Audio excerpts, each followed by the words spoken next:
Picture this. You've just sold PayPal and walked away with over $180 million. You're in your early 30s. You never have to work again if you don't want to. Most people would buy mansions, private jets, and live out the rest of their lives in luxury.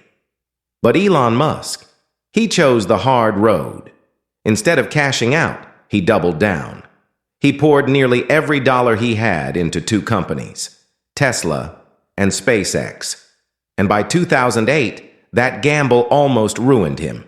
SpaceX was literally blowing up rockets. Tesla was burning through cash and struggling to deliver a few thousand cars that cost over $100,000 each. Analysts mocked him, saying it was just a vanity project for rich people. And Musk himself? He admitted he was so strapped for cash, he had to borrow money just to pay rent. On paper, he was worth millions. In reality, he was broke. Most people would have walked away. Musk didn't. And just 2 years later, one single event flipped everything: Tesla's initial public offering. On June 29, 2010, Tesla did something no American automaker had done in more than half a century. It went public, the first IPO by a U.S. car company since Ford in 1956. The company priced its shares at $17 each, selling 13.3 million shares and raising about $226 million. At the time, that cash was the difference between life and death for Tesla. But here's the crazy part. Tesla wasn't profitable. It had never made a dime in profit. Production was slow, the cars were expensive, and traditional automakers laughed at the idea that EVs could compete with gas-powered cars. Wall Street was skeptical too. A lot of analysts believed Tesla was destined to fail, and yet, investors still bought in. On day one, Tesla's stock jumped almost 41%, closing at just under $24 per share. That single day wasn't just about money. It was a massive vote of confidence in Musk's vision. People weren't buying cars.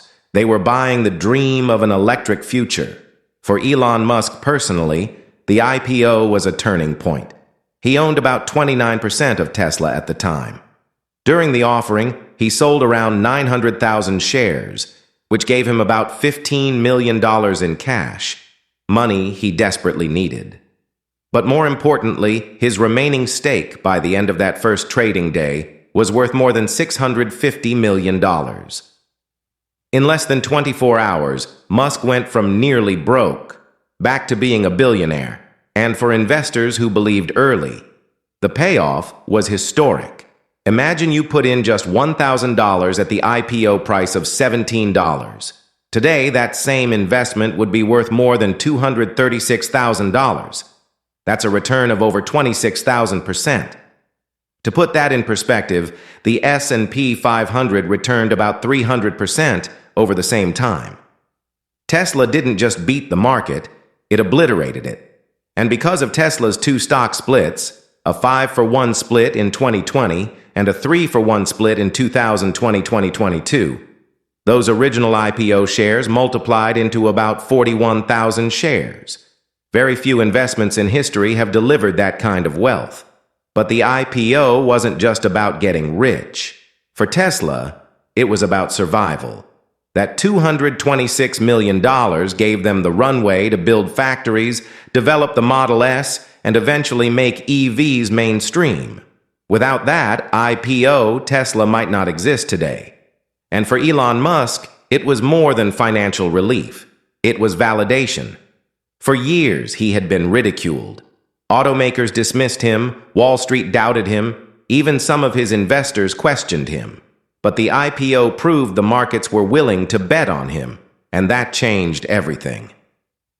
Fast forward to today.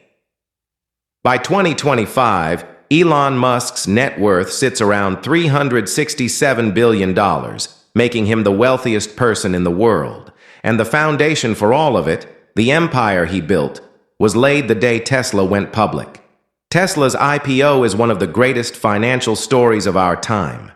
It shows what conviction can do, how fortunes can flip overnight, and how investors willing to take a chance early can see life-changing wealth. For Tesla, it was survival. For shareholders, it was generational wealth. And for Elon Musk, it was the day he went from nearly broke to one of the richest men on the planet. That's the power of bold risks, daring vision, and the financial markets that make them possible.